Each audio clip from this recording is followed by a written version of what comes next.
I want to marry Ava Sterling. The moment Cole Anderson dropped those words on the negotiating table, the entire boardroom went so quiet you could hear his father's toupee shift. Across the table, the heiress of the Sterling Corporation, who'd been sipping her coffee, choked, spraying it all over her father's custom Tom Ford suit. The two families have been locked in a three-generation blood feud.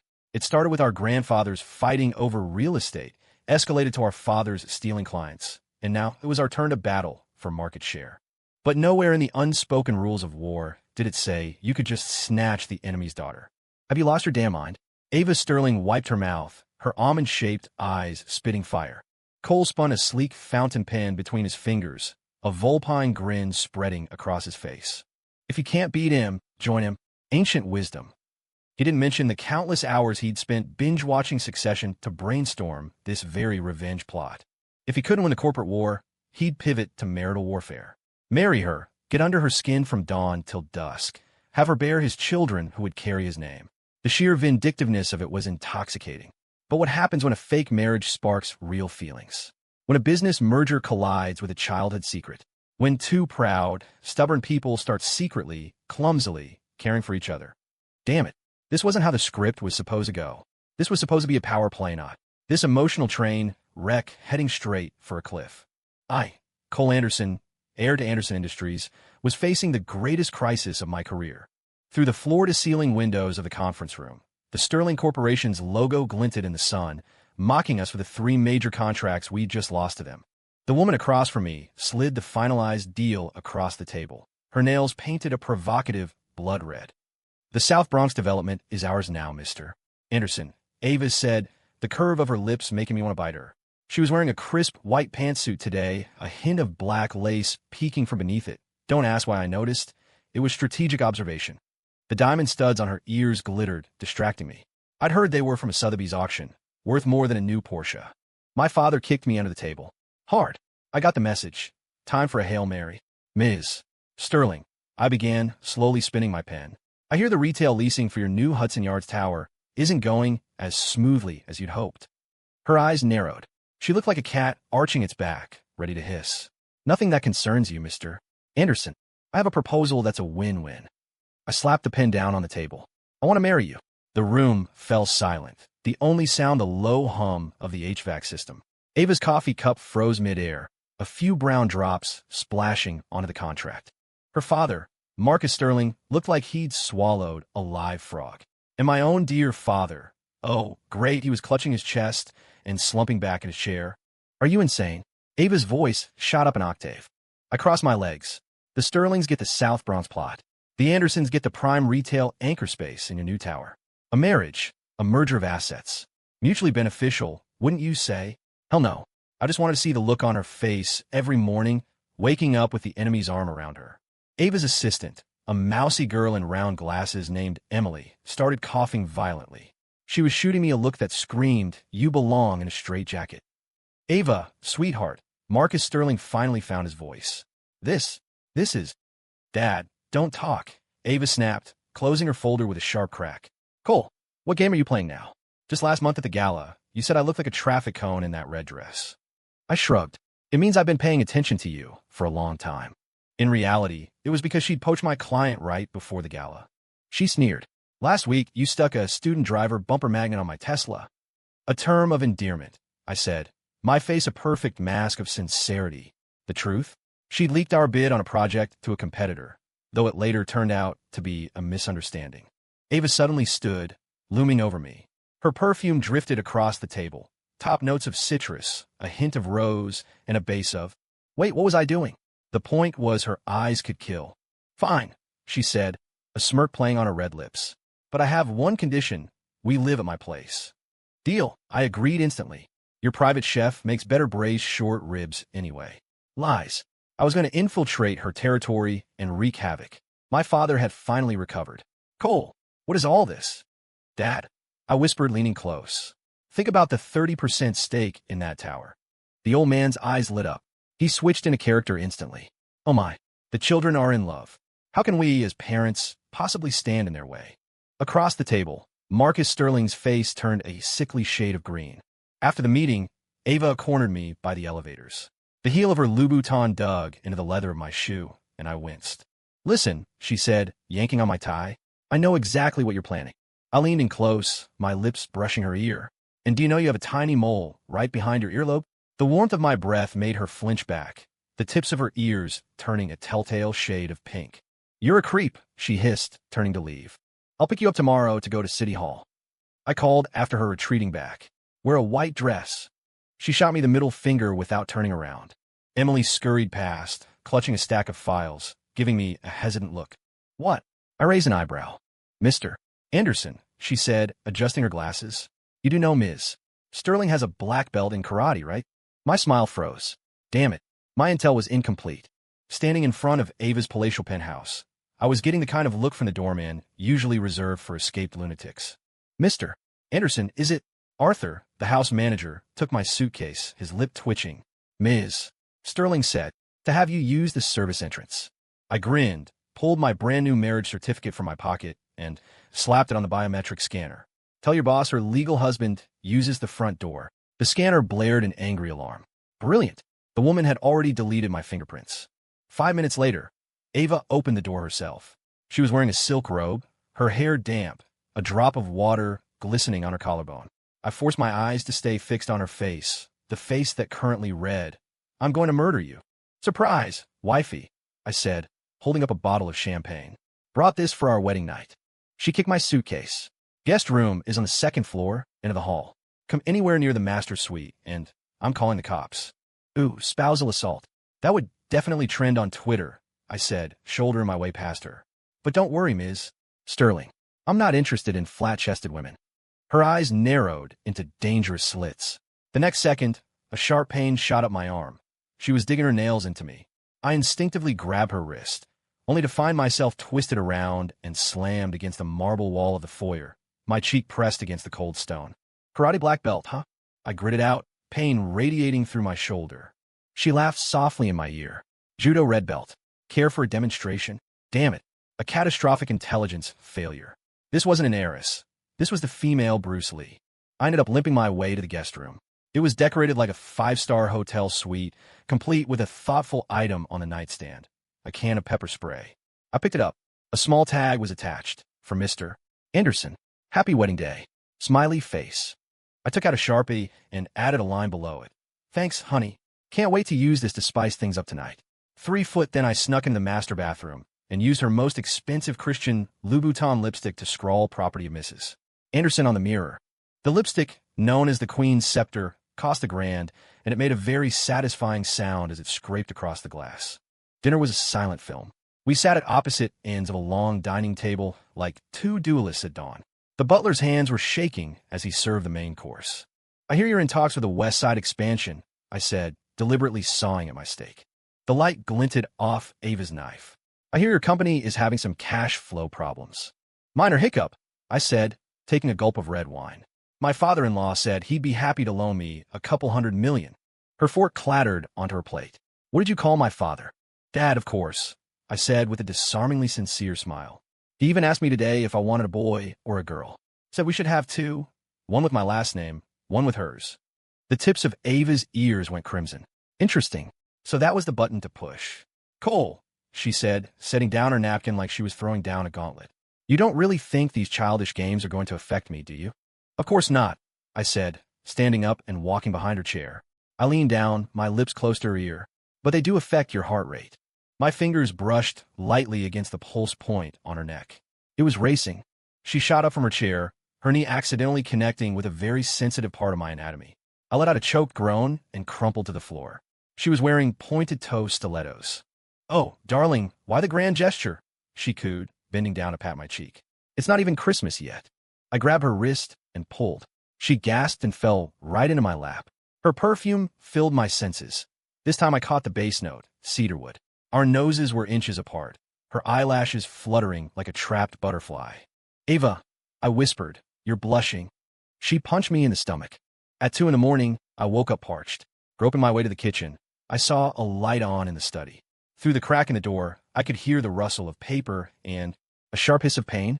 I pushed the door open and saw something I'd never forget. Ava was curled up in her office chair, her blazer tossed aside, the sleeves of her white silk blouse rolled up to her elbows. In her left hand, she held a pair of tweezers, clumsily trying to disinfect a deep cut on her right wrist. On the desk lay blood-stained documents and an open first aid kit. When our eyes met, she froze like a kid caught doing something she shouldn't. Paper cut. I walked over and glanced at the wound. It was deeper than a simple paper cut. The great Ava Sterling doesn't know how to use a paper shredder. Shut up. She tried to pull her sleeve down, but I stopped her. I took the tweezers from her hand and dipped a cotton ball in iodine. This is going to sting. She sucked in a sharp breath as I cleaned the cut, her nails digging into my arm, but she stubbornly refused to make a sound. The first aid kit was well stocked, but a chaotic mess. As I searched for a bandage, I found a half-empty bottle of ibuprofen and a pack of antacids tucked at the bottom. Stomach problems? I raised an eyebrow. She turned her face away. None of your business. After applying the bandage, I started organizing the kit. The woman could orchestrate a hostile takeover, but couldn't tell the difference between cotton swabs and gauze. She was a titan in the boardroom and a total disaster at basic life skills. Are you done staring? She asked coldly. I pointed at her laptop screen. That acquisition proposal. The deadline is tomorrow, and you're still making changes? She snapped the laptop shut. Get out. I shrugged and walked to the door, then turned back. Under her astonished gaze, I snatched the blood-stained document off her desk. I'm taking this. Consider it a wedding present.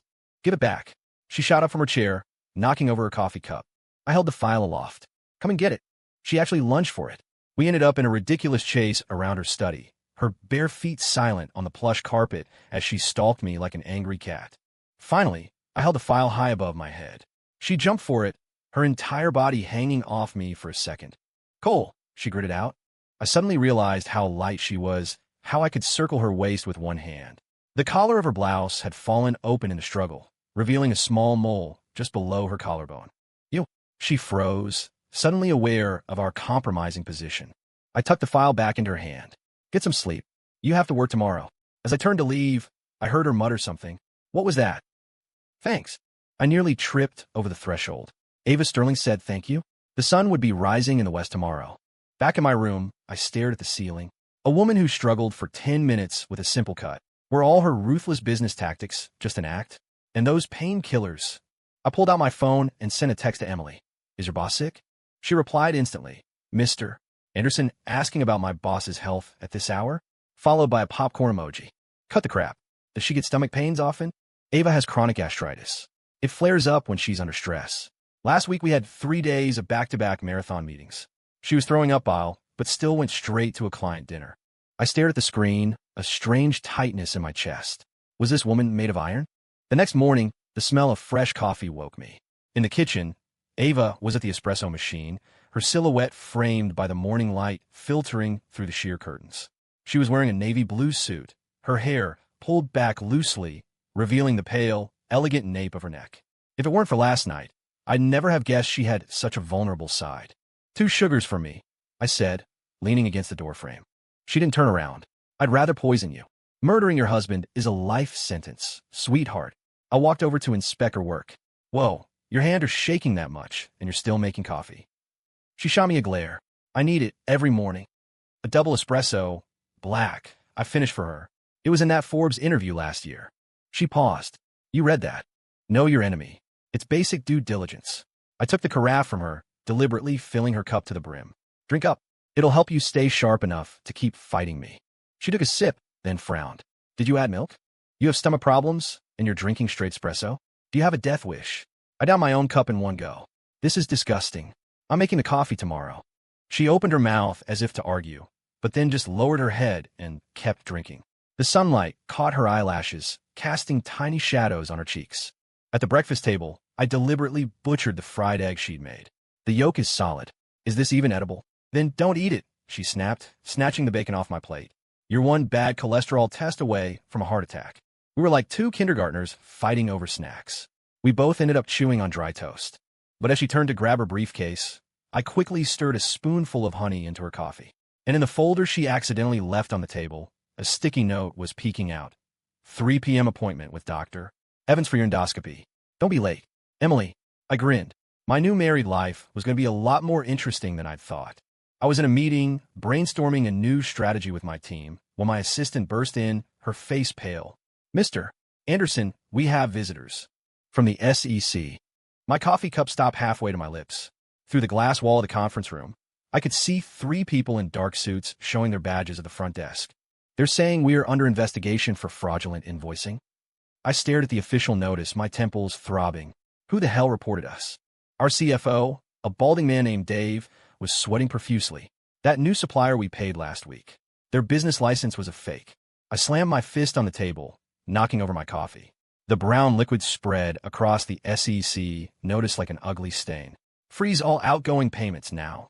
My phone buzzed in my pocket. Ava's contact photo popped up. A text message. Heard your company's getting audited.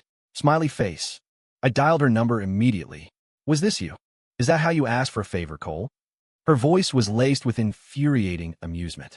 A favor. I scoffed. Tomorrow's Wall Street Journal headline will read, Sterling heiress's new husband embroiled in financial scandal. Whose stock do you think will tank faster?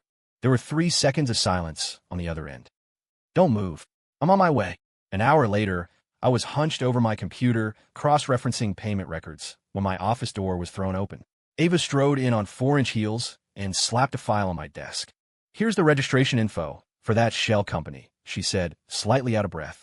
She'd clearly run here. The beneficial owner is Warren Vance. I snapped my head up. Vance from Vance Capital? She nodded, a strand of hair escaping her chignon and sticking to the side of her neck.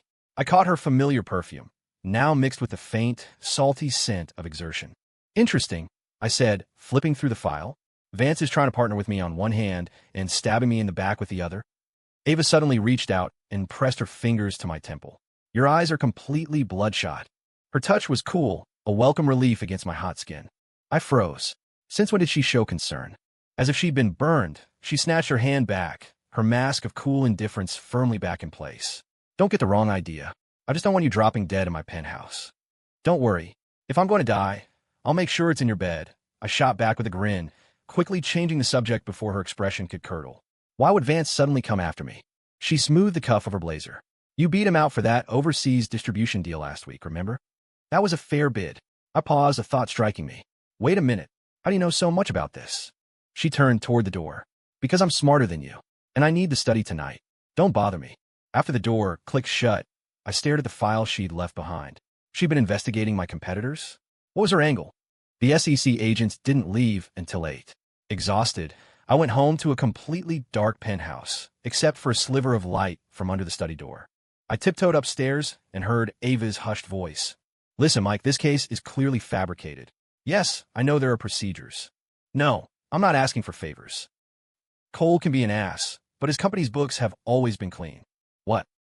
I'll have the materials messengered over to you tomorrow. The doors suddenly swung open. I nearly fell into her arms. Ava stood there, phone in hand, her eyes wide. Go on, I said, raising an eyebrow. What comes after Cole can be an ass? She hung up, her ears turning bright red. Were you eavesdropping? Do I need to report my movements in my own home now? I squeezed past her into the study and saw our company's financial portal open on her laptop. Holy crap, you hacked into our servers? She slammed the laptop shut in a panic. I was just cross-referencing the data. Then I noticed an open notebook on her desk. It was filled with page after page of our transaction records from the last 3 years, with potential audit red flags meticulously noted in the margins. The handwriting was so neat, it could have won an award. Ava, I said, picking up the notebook, did you stay up all night doing this for me? She lunged for it. Give it back. I held it up high, and she jumped, looking like that same angry cat from her office. In the struggle, we both tumbled onto the sofa, her body landing on top of mine, her warm breath ghosting across my neck. You. Her eyelashes were so close, fluttering nervously. I noticed the first time that she was wearing a pale pink lipstick that smelled like peaches. At this distance, I could see the faint sprinkle of freckles across her nose and the ring of pale blue around her irises. The notebook fell to the floor with a soft thud. We both reached for it at the same time, and our heads collided. Ow, she yelped, rubbing her forehead. Is your head made of concrete? I rubbed my own head, my eyes catching the last page of the notebook. There was a phone number scribbled there, labeled Mike D. Cell. Next to it, she'd drawn a tiny heart. A heart. I pointed at the symbol. Ava, don't tell me you're. It's for emphasis. She snatched the notebook from my hand. Get out. I need to take a shower. I was shoved out the door, and I heard the lock click. Leaning against the wall, I couldn't help but smile. The way she got flustered. It was kind of cute. At 1 in the morning, I was still wide awake, tossing and turning. I went out to the balcony for a smoke and found Ava already there, leaning against the railing, gazing at the city lights. She was in a silk robe, the moonlight tracing her slender silhouette. A glass of whiskey in her hand glowed amber in the dark. "Got a light?" I asked, holding up a cigarette. She didn't speak, just tossed a lighter over. As I caught it, I noticed it was engraved with the initials S&C. "A memento?" I lit my cigarette, deliberately prodding. "Graduation gift," she said, taking a sip of her drink. "From an ex." I almost choked on the smoke. Crap, she had an ex? The thought of her holding hands, kissing someone else, sent a weird, unpleasant pang through my chest. About the SEC thing. I changed the subject. "Thanks." She swirled the amber liquid in her glass. "I was just protecting my investment. Your scandal would hurt my brand." The night breeze carried away her perfume, mixing it with the rich scent of whiskey. We stood in silence for a moment, the distant city lights like scattered stars. "Warren Vance won't let this go," she said suddenly. "He wants more than just that distribution deal." I frowned. "What else?" "That industrial plot in Queens," she said, turning to face me. "He's planning a massive logistics hub, and he needs to acquire the whole block. Your company holds the key parcel right in the middle." It clicked. "So he tries to ruin me financially, then buys my land for pennies on the dollar?" Ava's glass gently clinked against my cigarette pack. "You're learning." In the moonlight, her profile was softened, as if she were behind a glamour filter. Her eyelashes cast long, fan-like shadows on her cheeks. I suddenly noticed a faint scar peeking out from the V-neck of her robe. "What's this?" I reached out instinctively. She pulled the robe tighter. I slipped in the shower. She was a terrible liar. It was clearly a surgical scar, but I didn't press it. I just stubbed out my cigarette on the railing. "I'm meeting with Vance tomorrow." "Are you crazy? You have to face your enemy to know his next move." I grinned. "Want to come? A united front and all that." She rolled her eyes but held out her glass. "Have a drink."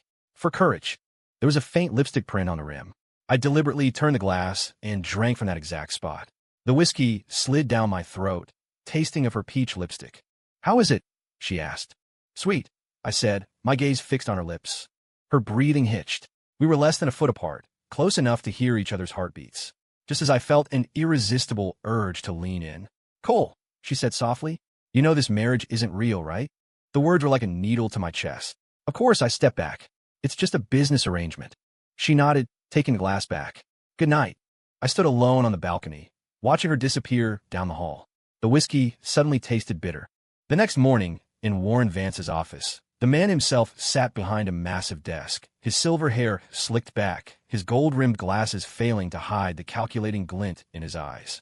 He was in his 50s and oozed a predatory sort of charm. "Mr. Anderson, what an unexpected pleasure." Ava, seated beside me, looked like a warrior in her perfectly tailored armor of a business suit. "Let's cut the crap, Warren," she said, getting straight to the point. "It was a clever move. Cripple Anderson Industries while clearing the way for your logistics hub." Vance's smile didn't falter. "Ms. Sterling, I have no idea what you're talking about." I tossed a file on his desk. "The shell company was funded by an offshore account controlled by Vance Capital. Need I be more specific?" A crack finally appeared in his composure. How did you find that?" Ava smiled coolly. "The district attorney's office is taking a personal interest in this case." She was bluffing, but her confidence was so absolute it sounded like a death sentence. I pressed the advantage. "Warren, you can either withdraw the SEC complaint, or I can leak this file and let the world see your brand of business ethics." Beads of sweat formed on his forehead. 10 minutes later, we walked out with his signed retraction in hand. The sunlight was blinding. The exhaustion from a sleepless night hit me all at once, and I stumbled. Ava grabbed my arm to steady me. "Didn't you sleep last night?" "I was up until 4 going through the audit files," I said, rubbing my temples. "What about you? You were on the phone for hours." She didn't answer, just waved down her driver. Back to Anderson Industries. In the car, I leaned my head back, my eyes closing. In a hazy state between sleep and wakefulness, I felt a hand gently brush the hair from my forehead, followed by something soft and warm pressing against my skin. When I jolted awake, Ava was sitting perfectly still, pretending to read a document. You have a fever," she said, staring straight ahead. "Don't get me sick." I touched my forehead. It was warm, but my heart was burning hotter. Did she just kiss me? Back at the office, the SEC agents were gone. The finance department was celebrating, but Ava forced me onto the sofa in my office. "Rest," she ordered, tossing a blanket at me. "If you get up to work, I'll tell the entire company you wear Picacho boxers." How did you know I? I stopped myself. She smirked, holding up her phone. Your housekeeper and I are on very good terms. I wrapped myself in the blanket and watched her command my assistant, rescheduling my entire afternoon. The sunlight streaming through the blinds cast golden stripes across her body. The way she tilted her chin when she spoke was as graceful as a swan. Ava, I said suddenly, let me take you to dinner tonight. She turned, her expression wary. Are you planning to poison me? French. That place you love, Le Bernardine. I sat up. As a thank you. She bit her lip, a little tick she had when she was thinking. Finally, she nodded. I want the 82 Lafayette.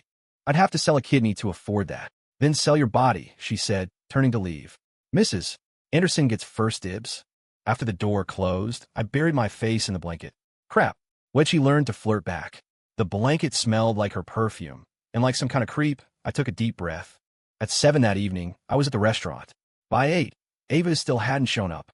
Her phone went straight to voicemail. I called Emily, who said she didn't know where Ava was. Just as I was about to call the police, my phone rang. It was an unknown number. Mr. Anderson, a trembling male voice asked. I'm Ms. Sterling's driver. There's been an accident. In that instant, my world stopped. I ran 3 red lights, getting to the hospital, the squeal of my tires scattering a flock of pigeons in the parking lot. At the entrance to the emergency room, Ava's driver, a young man named Kevin, was giving a statement to a police officer, his voice shaking. He had a bandage on his forehead, and his white shirt was covered in blood that wasn't his. Where is she? I grabbed his shoulders, my voice a raw whisper that didn't sound like my own. Kevin's lips trembled. They just took her in. A truck just swerved into our lane. Ms. Sterling told me to swerve first. I let him go and bolted toward the operating rooms. Through the small window in the door, all I could see was a blur of green scrubs surrounding a table, the cold, rhythmic beeping of machines. Ava's Chanel scarf lay in a metal tray in the corner, stained with blood and littered with glass shards. A wave of nausea hit me, and I had to lean against the wall to stay upright. The woman who'd been bickering with me just this morning was now in there, fighting for her life. Family of Ava Sterling. A nurse pushed through the doors. You need to sign the consent forms. I took the pen, but my hand was shaking so badly I couldn't form a legible signature. How bad is it? Ruptured spleen, multiple fractured ribs, compound fracture of the right leg, the nurse said rapidly. She needs surgery immediately. I managed to scrawl my name. As the nurse turned to leave, I grabbed her arm. Use the best medicine, get the best surgeons, I don't care what it costs. Sir, she cut me off gently. We'll do everything we can. The red light above the door lit up, staring down at me like a bloodshot eye. I collapsed onto a bench, my phone slipping from my pocket. The screen lit up with the last text Ava had sent me. Dinner at 7? You're dead if you're 1 minute late. I stared at it until the screen went dark. The clock on the wall ticked past 9, then 10.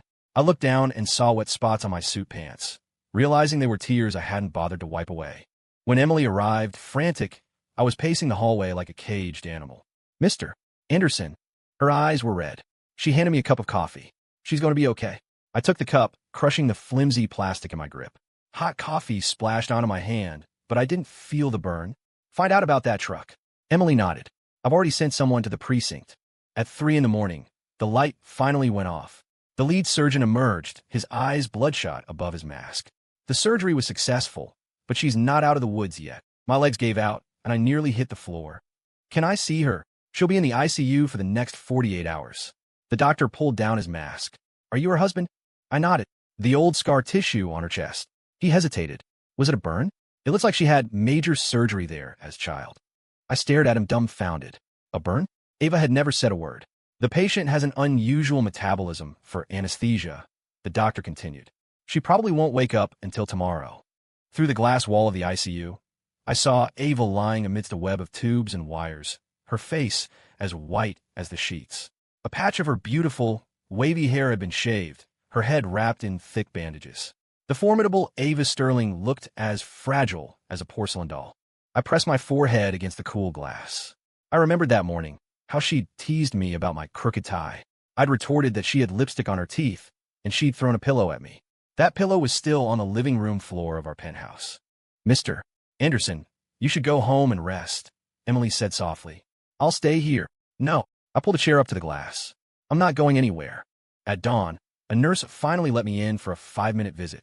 Dressed in sterile scrubs, I tiptoed to her bedside. Beneath the oxygen mask, Ava's eyelashes fluttered faintly, like a sleeping beauty on the verge of waking. I gently touched her hand. It was cold. I wrapped both of my hands around hers, trying to warm her. "Ava," I whispered, my voice thick, "if you die on me, I swear I'll donate your entire collection of limited edition Birkin bags to Goodwill." Her fingers twitched in my palm. I held my breath. "If you can hear me, do it again." Another faint movement. My vision blurred. I lowered my head, pressing my face against the back of her hand, smelling the faint trace of her perfume beneath the antiseptic scent of the hospital. It was only in that moment that I realized the corporate war, the family feud, all of it was meaningless compared to her opening her eyes and insulting me one more time. My 5 minutes were up, and the nurse ushered me out. Emily forced a change of clothes into my hands. "You at least need to wash your face. You look like you've been sleeping on the street." In the hospital restroom, I splashed cold water on my face. The man in the mirror had bloodshot eyes, a messy stubble, and a crooked tie. He didn't look like a homeless person. As I yanked off my tie, my wallet fell from my suit pocket, spilling its contents on the floor. As I bent down to pick everything up, a small, faded photograph slid out from one of the slots. I was about to tuck it back in when I froze. In the photo, 2 little kids were sitting on a swing set, grinning from ear to ear. The boy, wearing a Spider-Man t-shirt, was playfully smearing his ice cream on the girl's cheek. The girl, in pigtails and a pink dress, was pretending to bite his hand. The boy was me, and the girl. My hand trembled as I traced the familiar almond eyes and the hint of a dimple. It was a miniature Ava Sterling. On the back of the photo, written in childish script, were the words, "Cole and Ava, best friends forever." The memories came rushing back like a flood. The summer I was 8, my dad sent me to stay at a big country estate in the Hudson Valley. There was a girl there with pigtails. We spent our days playing hide-and-seek in the gardens, stealing grapes from the vineyard, and seeing who could swing the highest. Then, one night, there was a fire. I woke up choking on smoke, and it was she who dragged me out, banging on every door, screaming for everyone to wake up. "Mr. Anderson." Emily's voice snapped me back to the present. We heard back from the police. The brake line on the truck was deliberately cut. I snapped my head up. "Attempted murder, and it gets weirder," Emily said, lowering her voice. "The serial number on the batch of brake fluid used. It matches a shipment that left a Vance Capital subsidiary last week."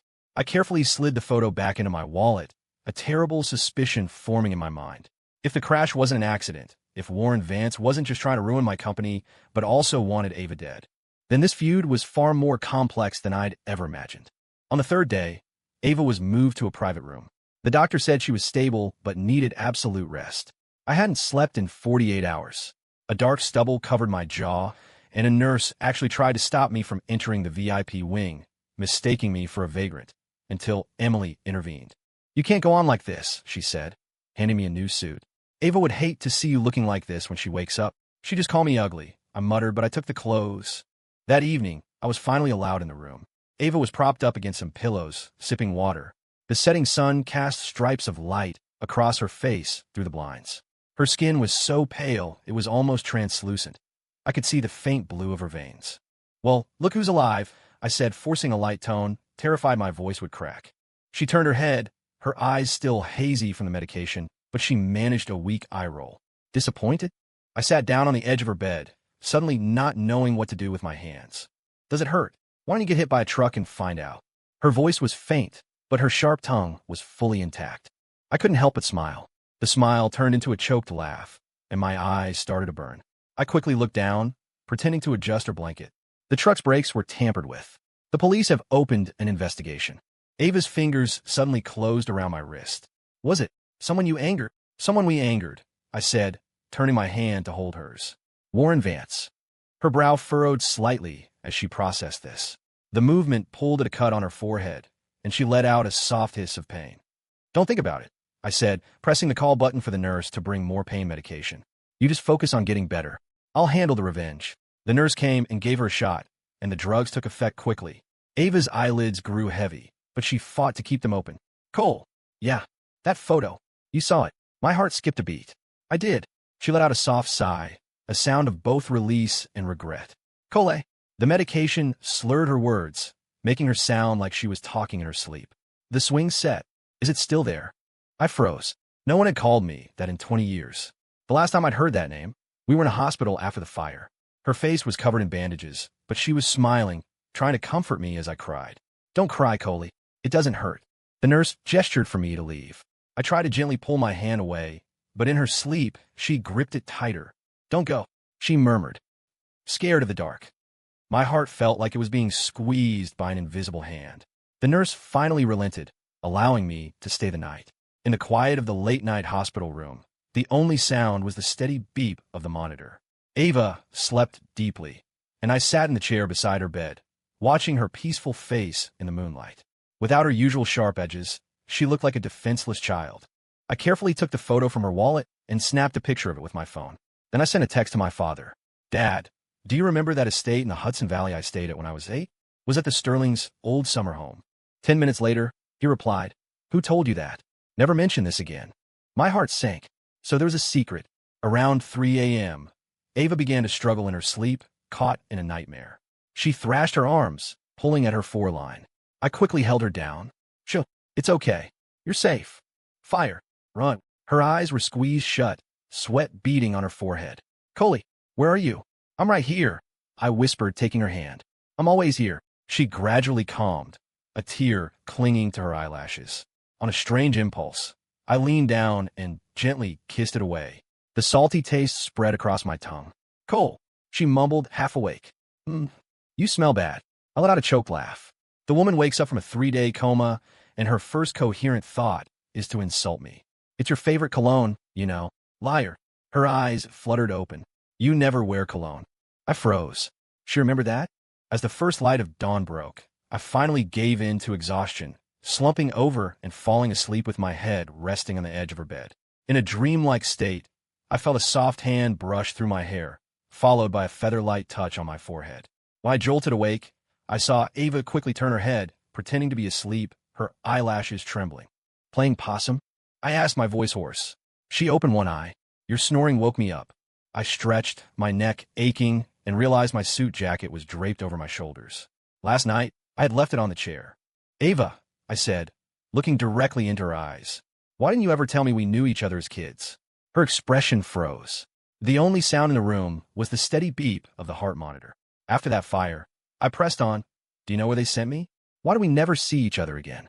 She turned to look out the window, the sunlight catching a golden fleck in her iris. Cole, she said softly, some things are better left unknown. I was about to argue when Emily burst through the door. Mr. Anderson, we found it. In Warren Vance's office safe. She saw Ava was awake and stopped short. Spit it out, Ava commanded, her voice calm. Emily glanced at me hesitantly, then handed me her phone. On the screen was a picture of a photograph. A younger Warren Vance with his arm around another man, both of them raising glasses in a toast. The other man was a young Marcus Sterling.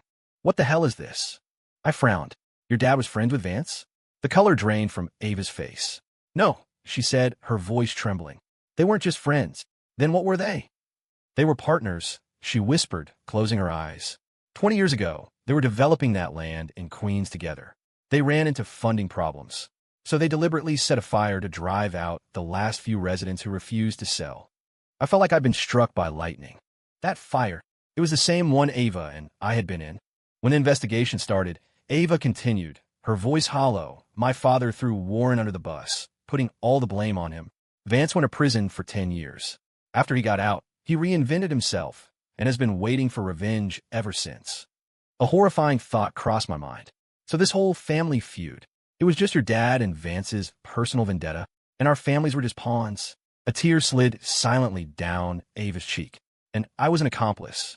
I've known the truth for years, but I still follow my father's orders to go after your family. I thought of the words on the back of our childhood photo, best friends forever, and my chest felt like it was being crushed by a boulder. All this time, we were just characters in a twisted revenge plot. Cole, Ava choked out. We should get a divorce. This whole marriage was a mistake. I shot to my feet, the chair scraping loudly against the floor. A mistake.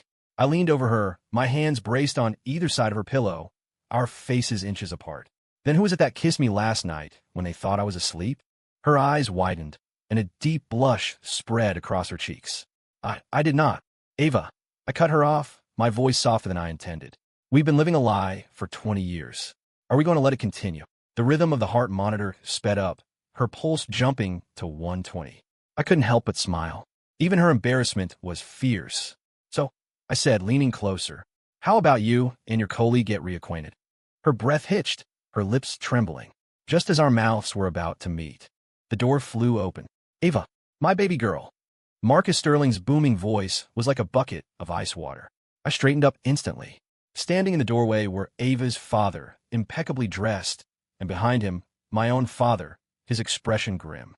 Their gazes darted between Ava and me, and the air in the room became thick with an awkward silence. Well, my father said slowly, I suppose it's time we told you the rest of the story.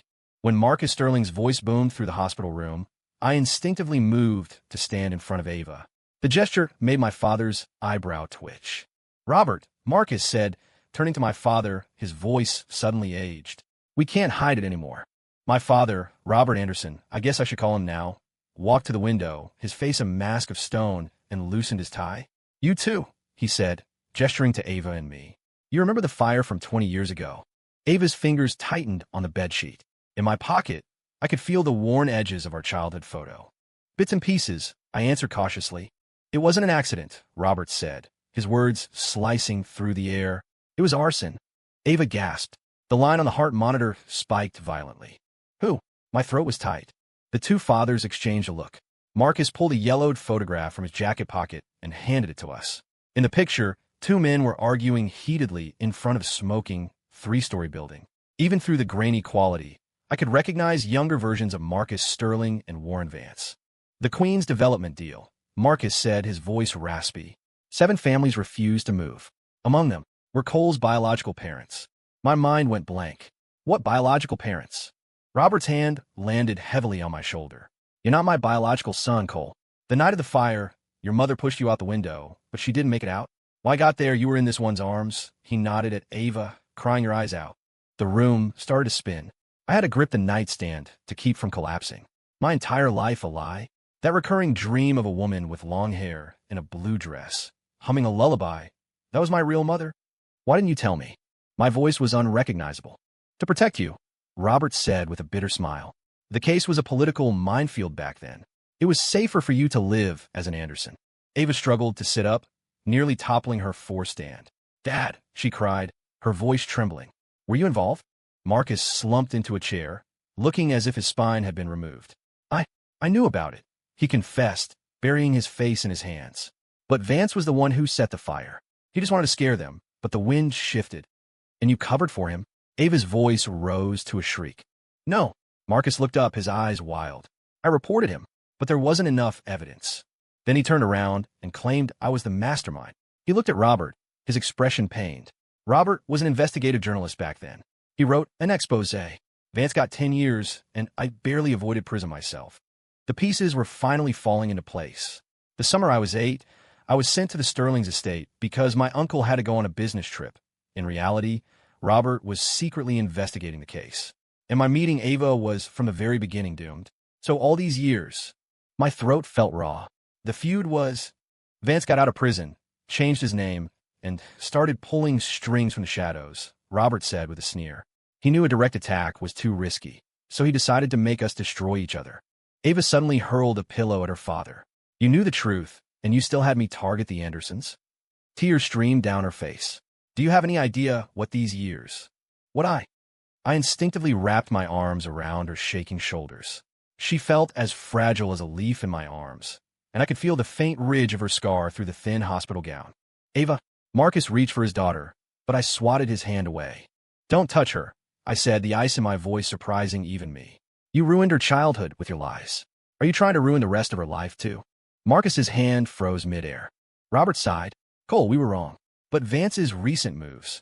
He's not just after revenge. He wants to swallow both our companies whole. The car accident was his doing? I asked. And more, Robert said, pulling a file from his briefcase. He's been quietly buying up Sterling stock for the past 6 months. He's at 15%. Now he's making a play for our South Bronx project, the very land your marriage was meant to protect. Ava looked up from my arms, her tear-streaked face now sharp with focus. What's so special about that land? The two fathers looked at each other again. The evidence from the original fire scene, Marcus said slowly. The proof that Vance was the one who started it all. It's buried there. It was like a flash of lightning in my brain. That's why Vance would go to such lengths even staging a car crash to get that land. He wanted to destroy the last piece of evidence. So what's the plan now? Ava asked, wiping her tears, her voice chillingly calm. We team up, Robert said, his tone resolute. Vance is desperate. His next move will be. A piercing alarm suddenly blared through the hospital corridors. A voice came over the intercom. Attention all personnel, fire reported in the 7th floor pharmacy. Please begin evacuation procedures. Our faces paled. The timing was too perfect. Go. I scooped Ava into my arms. She was terrifyingly light. Robert grabbed her bag, and Marcus cleared a path in front of us. The hallway was chaos. Nurses pushed gurneys. Patients coughed into their sleeves. Everyone surging toward the emergency exits. Thick smoke began to pour from the elevator shafts, the acrid smell instantly triggering memories of that nightmarish childhood fire. The stairwell. Marcus yelled. We were swept along with the crowd. In my arms, Ava struggled. Put me down. You can run faster alone. Shut up, I grunted, holding her tighter. 20 years ago, you dragged me out of fire. Today it's my turn. Her eyes widened in the smoky haze, the shared memory flashing between us. Suddenly, a loud boom echoed from below, followed by screams. The fire's on the lower levels. Go up. We were forced to retreat toward the roof. As the rooftop door was thrown open, a blast of cold, rainy wind hit us. Hundreds of people were crammed onto the open terrace, frantically making calls. I found a sheltered corner for Ava, taking off my jacket to wrap around her. Call Emily, I said, pressing my phone into her hand. Have her pull the hospital security footage. Robert was with security, trying to organize the crowd. Marcus was staring at his phone, his face grim. The fire trucks are stuck in traffic 2 blocks away. This is too coincidental. It has to be Vance. Cole. Ava suddenly grabbed my sleeve. Look over there. I followed her gaze. On the roof of the office building across the street, something glinted. Binoculars? A camera? A second later, I had my answer. A piercing red laser dot appeared, dancing on the ground right at Marcus Sterling's feet. Sniper, I yelled, shoving Ava to the ground. Everyone get down. Amidst the screams, Robert tackled Marcus, pulling him down. The red dot jumped around the walls near us, like the searching finger of death. It's not a real gun, I said, squinting. It's a warning. Sure enough, the laser vanished. In its place, the massive LED screen on the neighboring building lit up, a message scrolling across in blood-red letters. Memories like flames will consume you all. Ava's hand clenched my arm, her knuckles white. He's trying to scare us. Trying to make us back off. Rain plastered her hair to her face, water droplets clinging to her eyelashes. I suddenly remembered that night 20 years ago. She had been soaked just like this, holding on to me in the blinding glare of the fire trucks, promising, don't be scared, Coley. I'll protect you. No, I said, wiping the rain from her cheek. This time we fight back together. When the fire department finally arrived, the blaze was quickly contained. The official cause was an electrical short in the pharmacy. At least, that was the official story. By the time we got back to Ava's room, Emily was waiting, her face grim. Security footage caught a suspicious person, she said, handing me a tablet. But he was wearing a mask and a hat. Wait, look at this. In the video, as the person turned, their jacket lifted, revealing a keychain clipped to their belt, a miniature model of a truck. A promotional item from Vance Logistics, Ava sneered. He's taunting us. Robert's phone rang. His expression grew darker as he listened. When did this happen? All right, we're on our way. He hung up and looked at us. Vance just called an emergency shareholder meeting. He's moving to oust 3 members of the Sterling board. Where did he get that many shares? Marcus roared. I found it. Emily held up her phone. Over the past 3 months, he's been buying through a dozen shell corporations. Wait, the registration email for all these companies is... She looked at Ava, her eyes wide. Ava, it's that old Hotmail account you used in high school. Ava's face turned ashen. My father. He was the only one who had the password to that account. The room fell silent. Marcus looked like he'd aged 20 years in an instant, stumbling against the wall. He's framing you, I said coldly. Vance doesn't just want the company. He wants to turn you against each other. Ava's nails were digging so deep in her palm that blood was beading. I pried her fingers open and put my own hand there for her to squeeze. Listen up, I said, looking at each of them. We need to do 3 things. First, we secure the evidence buried on that land. Second, we find a direct link between Vance and the original arson. And third, we make him pay for everything. Ava finished, her eyes as sharp as daggers. Robert nodded. Marcus and I will handle the board meeting. You too, He hesitated, glancing at Ava's injured leg. We'll get the evidence, I said firmly. Today proved one thing. Vance is cornered, and he's getting sloppy. After everyone left, it was just the two of us in the quiet room. The rain had stopped, and the setting sun broke through the clouds, casting a warm glow on Ava's pale face.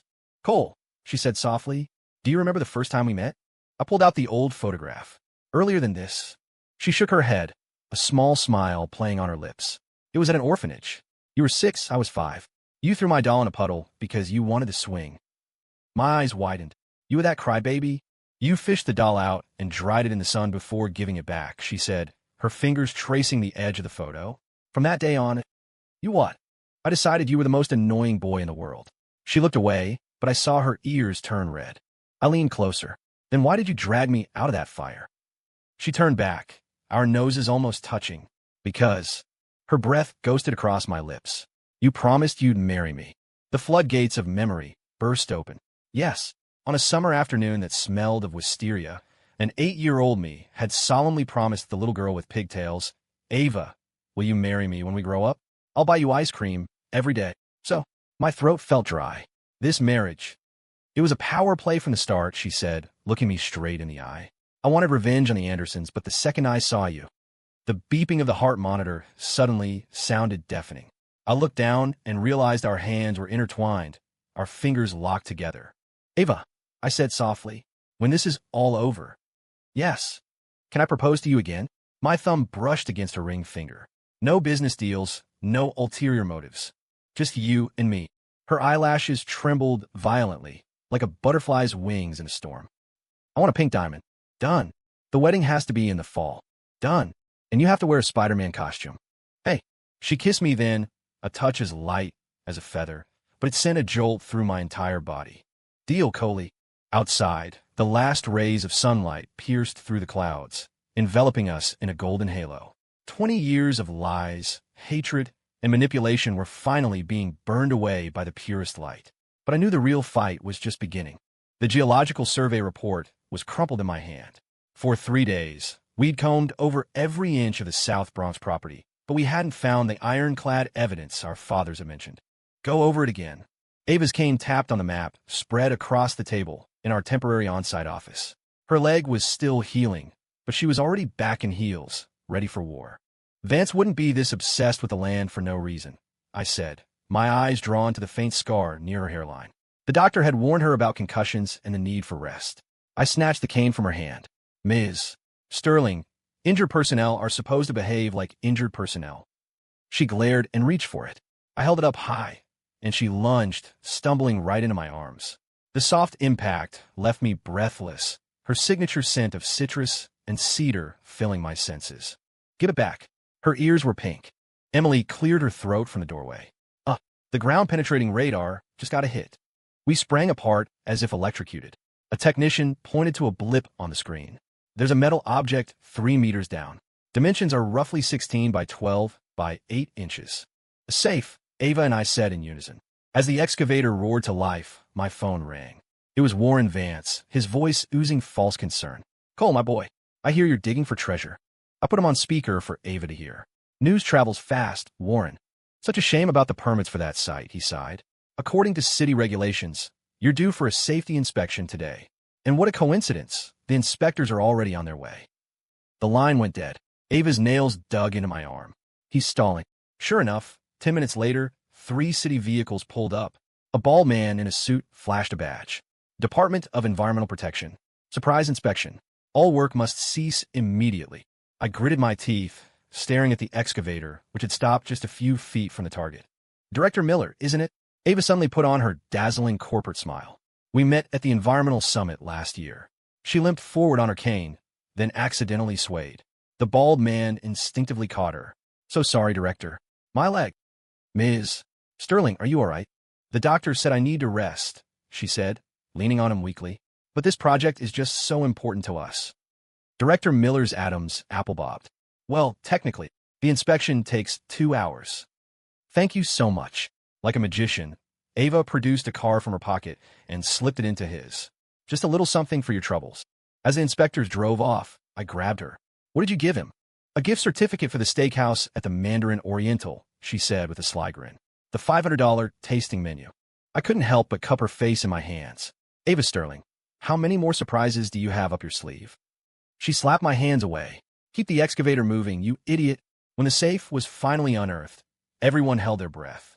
It was rusted and scorched from the fire, the lock completely seized. Cut it open, I ordered. As sparks flew from the angle grinder, Ava's phone rang. She glanced at the screen, her face paling. It's Vance's private number. She answered, and his smug laugh filled the air. Found my little toy? I hope you enjoy the surprise inside. The moment he hung up, the safe sprang open. Inside lay an old cassette tape and a yellow document. Don't touch it, I warned Ava. It could be a trap. Using tweezers, we carefully removed the items. The document was a partnership agreement for the Queen's development, signed by Warren Vance and Marcus Sterling. The label on the cassette read, Queen's Project Final Meeting, June 12, 1999, 3 days before the fire. We need a cassette player. Ava's voice trembled. Emily raised her hand. My grandfather has a vintage boombox. He lives right nearby. The half-hour wait felt like an eternity. When the tape finally started playing, it began with static, then the voices of two men arguing. Marcus, those last few holdouts have to be dealt with. It was a younger, more vicious-sounding Warren Vance. We agreed we'd scare them, not burn them out. That was my father-in-law. His voice was unbelievably young. Don't be so sentimental. Every day we're delayed costs us a fortune. Don't worry, I'll have it done late at night. No one will be there. Suddenly, there was a harsh, screeching noise, and the recording cut to something completely different. I'll bury the evidence under the foundation of Parcel 7. Vance, if this goes wrong. The tape ended there. It's been spliced. I scowled. The most important part is gone. Ava examined the tape. The rest was erased. But this contract is enough to prove they were partners. It's not enough to convict Vance, I said, flipping through the document. Not unless we find the original, unedited recording, Ava finished. We looked at each other and smiled. The effortless way we finished each other's thoughts was still a surprise. Emily suddenly pointed to the back of the contract. There's something written here in tiny letters. Tilting the document to the light, we made out the faint pencil marks, back up in S's music box. S. I looked at Ava. Her pupils contracted. My mother, Sarah Sterling. We rushed to the old Sterling estate in the Hudson Valley. The setting sun bathed the French-style manor in a blood-red light. Ava hesitated at the door. She'd rarely come here since her mother passed away. In a dusty toy chest in the attic, we found it, an ornate enamel music box.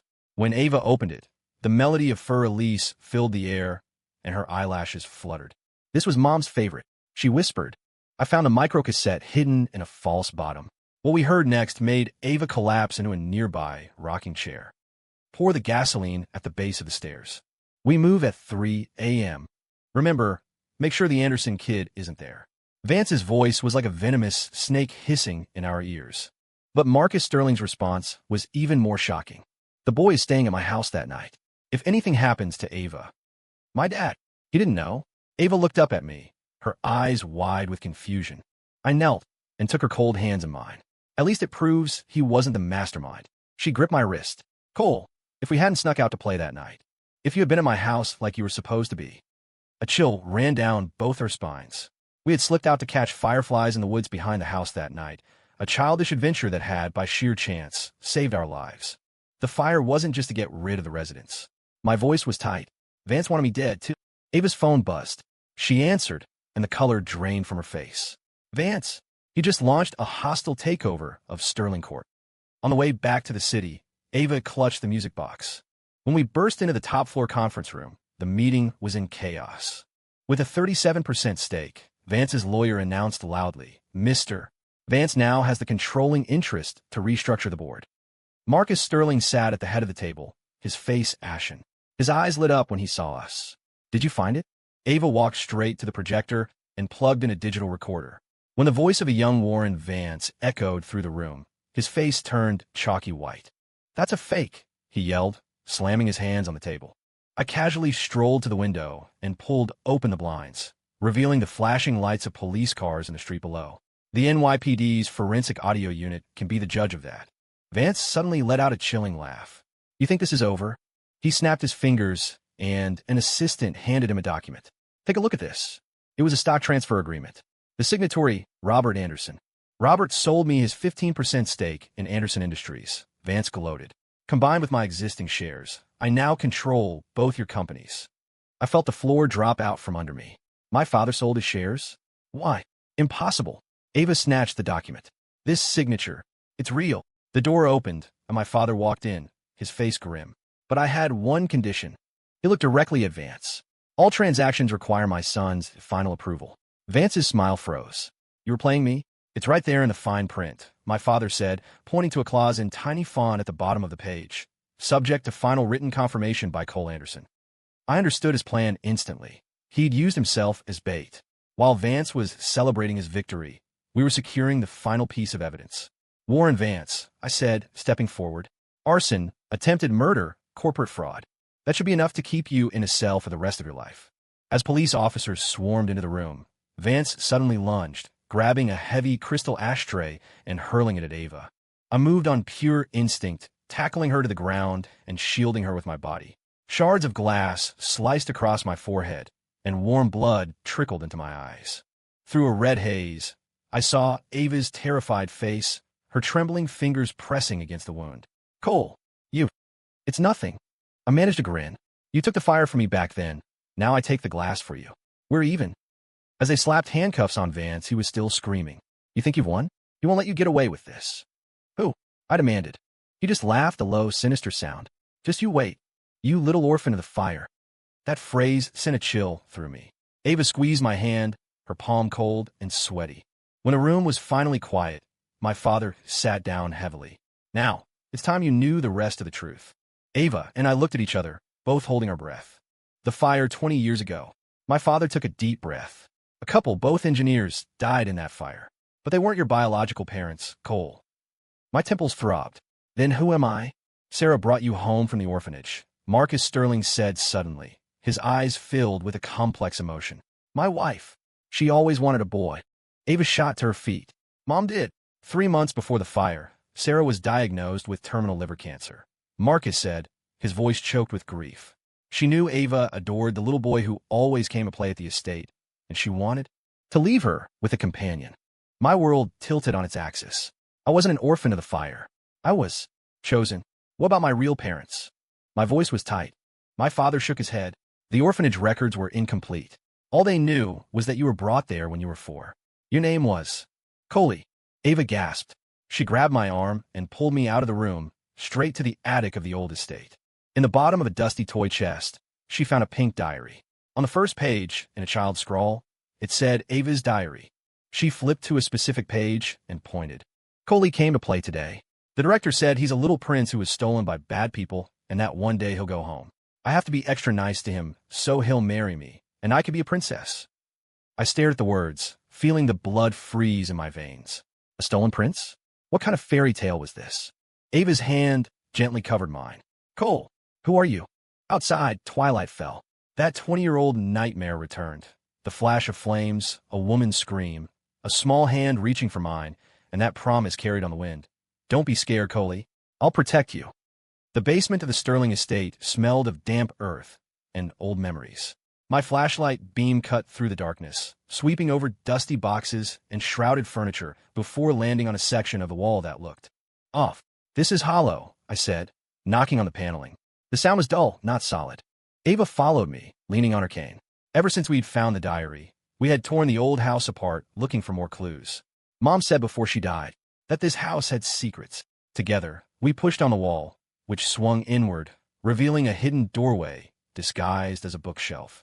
A cloud of dust motes danced in the flashlight beam. The secret room was small, dominated by a child's bed. The walls were covered in faded cartoon decals. This place. My temples pounded. I felt a jarring sense of déjà vu. From a nightstand drawer, Ava pulled out a yellowed newspaper clipping. The headline read, Prescott International Heir Missing, $10 million reward offered. The date was April 1995, the year I turned 4. The photo showed a wealthy-looking couple holding a missing poster. On the blanket of the baby in the poster was a distinctive silver locket. Prescott, as in a global conglomerate. My voice was shaking. Ava's finger traced the locket in the photo. I've seen this before. She turned and hurried out of the room, returning moments later with an old cookie tin. Inside, nestled on a bed of faded velvet, was a small, silver locket engraved with the words peace and joy, identical to the one in the picture. "Mom left this for me," Ava whispered, her voice thick with emotion. "She said it was very important, that I had to keep it safe." I picked up the locket and turned it over. Tiny characters were engraved on the back. Leo Prescott, the name of the only male heir of the Prescott family. The flashlight clattered to the floor. All the fragments of my past suddenly clicked into place. I wasn't an abandoned orphan. I was a kidnapped heir. Ava's mother must have been my nanny. And that fire, maybe it was never an accident at all. "Cole!" Ava's cool hand found mine. "You're as white as a ghost." I tried to speak, but no sound came out. My entire life replayed in my mind. The fragmented dreams of crystal chandeliers, a soft voice singing a lullaby, the feeling of being torn away from someone while my hands clutched a silver chain. It was all real. "We have to call the Prescotts," Ava began, but was cut off by the sound of shattering glass from upstairs. We froze. Footsteps, heavy and numerous, were closing in from all sides. The person Vance was talking about. I snapped off the flashlight. "They're here." In the pitch black, I could feel Ava's warm breath on my neck. I fumbled for an old baseball bat and shoved it into her hands, grabbing a heavy metal coat rack for myself. "On 3, we run," I whispered. "You go left, I go right. Meet at the garage." But she found my wrist in the dark, her grip firm. Together, we moved back to back out of the secret room. Moonlight streamed through the high windows, silhouetting several figures ransacking the living room. One of them held up a photo, then pointed down the hall. "The basement. Run." I yanked Ava toward the kitchen. A burly man blocked our path. I swung the coat, racked like a club, and he grunted, stumbling aside. We burst into the backyard, the moonlight blindingly bright. We'd only made it a few yards when 2 more men emerged from the trees ahead. Ava's cane whipped out in a low arc, striking one of the men squarely in the knee. "Forgot about the black belt?" she hissed, not missing a beat. We fought our way to the garage, only to find the car door pried open, its wiring ripped out. Our pursuers were closing in, their flashlight beams cutting through the darkness. The wall. I shoved Ava toward the stone wall bordering the property. Her injured leg couldn't get any purchase. I cupped my hands, hoisting her up by her thighs. The soft, firm feel of her skin through her pants was a dangerous distraction, and I barely dodged a knife that thudded into the wall where my head had just been. The woods behind the estate were ink black. We crashed through the undergrowth, the sounds of pursuit close behind. Ava's breathing grew ragged. Her leg was giving out. "Carry me," she gasped. There was no time to be surprised. I bent down, and she scrambled onto my back. She was lighter than I expected. I held on her thighs and ran, her arms tight around my neck. "Left. There's an old hunting cabin." She panted in my ear. We dove into the dilapidated cabin, just as flashlight beams swept past the doorway. I held my breath, feeling the frantic thrum of Ava's heart against my back. "Who are they?" she whispered. "Prescott's business rivals?" I gasped for air. "Or the people who kidnapped me." Her arms tightened around my neck. "You think." The fire. A horrifying thought took shape. If the kidnapping and the fire were connected, and if Ava's mother knew too much, then Warren Vance was just a pawn. The footsteps faded. I was about to relax when something cold and sharp pressed against my throat. "Don't move," a voice hissed from behind us. "Mr. Leo Prescott." Ava went rigid on my back. "The boss wants to see you," the man said, the blade pressing harder. A drop of blood trickled down my neck. As for Ms. Sterling, it's a shame the car accident didn't finish the job. Before he could finish, Ava threw her head back, slamming her skull into the man's nose. At the same instant, I drove my elbow back into his ribs. The knife clattered to the floor as he staggered back, clutching his face. "Go." I pulled Ava toward the door, only to find 3 more figures blocking our way. "Cole." Ava shoved a set of keys into my hand. "The garage. Second planter from the door. Spare key." I knew what she was planning. "No. Call the police." She pushed me, then turned to face the man with the knife. Time seemed to slow down. I saw Ava's cane arc through the air, striking the man's wrist. I saw her stumble on her bad leg, and I saw the knife, gleaming in the moonlight, plunging toward her heart. My body moved before my brain could think. I threw myself in front of her. A blinding, searing pain exploded in my abdomen. Warm liquid soaked through my shirt. "Cole!" Ava's scream tore through the night. The world became a nightmarish blur. Ava's movements became brutally efficient, every kick and strike landing with lethal force. I slumped against the wall, watching my girl, my injured, fierce girl, take down 3 grown men. A final, spinning kick sent the knife wielder flying out the door. Sirens wailed in the distance. Ava stumbled to my side, her hands pressing down on the bleeding wound. Her tears fell on my face, hot and frantic. "Stay with me, please." She tore a strip from her blouse, trying to stem the bleeding. "You promised you'd propose again. You can't back out." I tried to smile, but coughed up blood instead. "The ring. Haven't bought it yet." "I don't want a ring," she sobbed, her voice breaking. "I just want you to live." Coley. That childhood name made my own eyes burn. In my fading vision, her face merged with the image of that little girl with pigtails from 20 years ago. I tried to lift my hand to wipe away her tears, but I couldn't move. "Ava," I managed with my last breath. "The music box. Find it." Then, everything went black. The smell of antiseptic. That was the first thing I registered. I opened my eyes to a white ceiling with a crack that looked like a smile.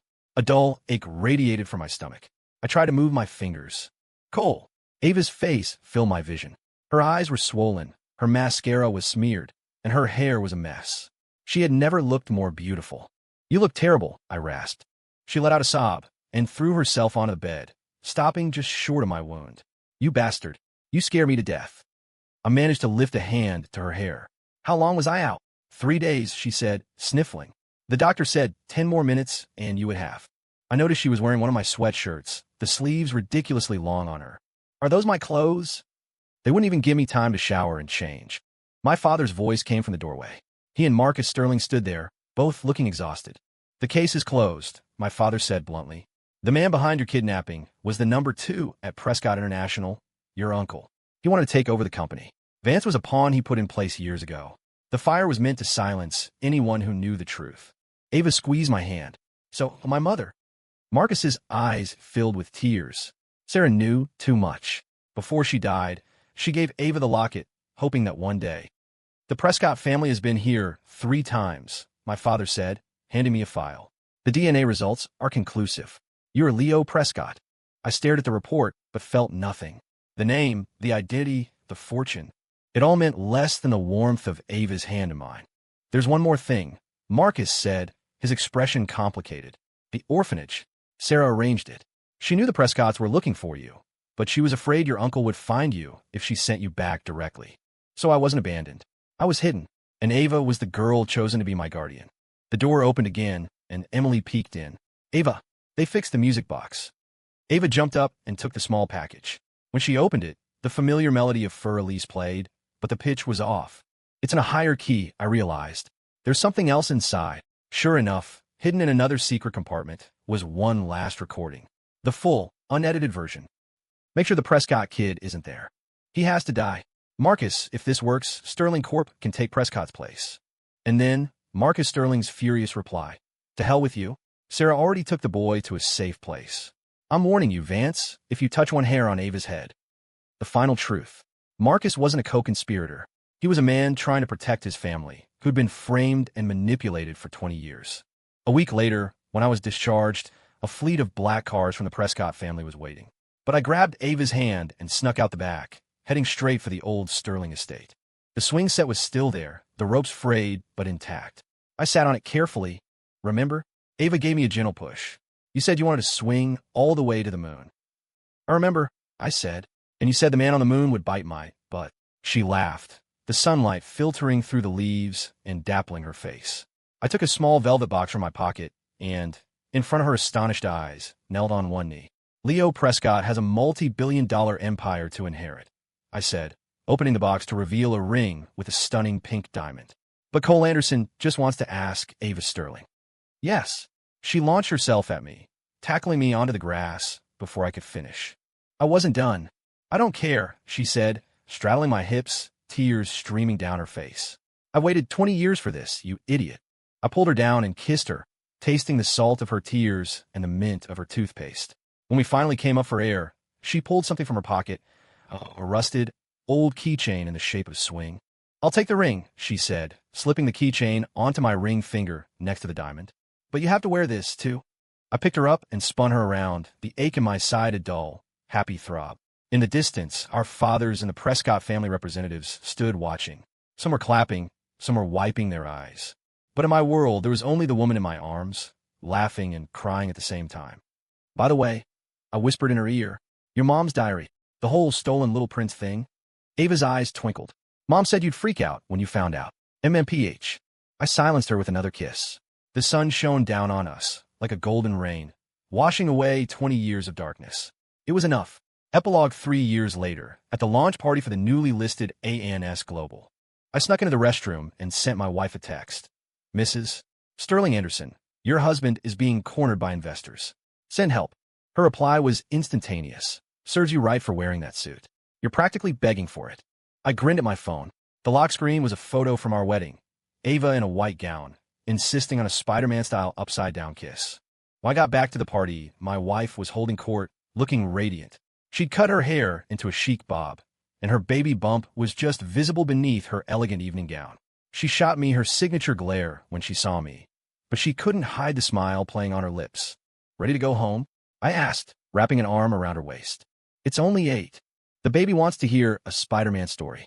She poked me in the ribs. You mean you want to read Spider-Man comics as prenatal education? We walked out hand in hand, our wedding ring and the old swing set keychain clinking together softly. It was just like the end of a fairy tale. The prince and princess lived happily ever after. Except in our version, the prince and princess were two insufferable, rival CEOs who fought their way to a love that was stronger than any empire.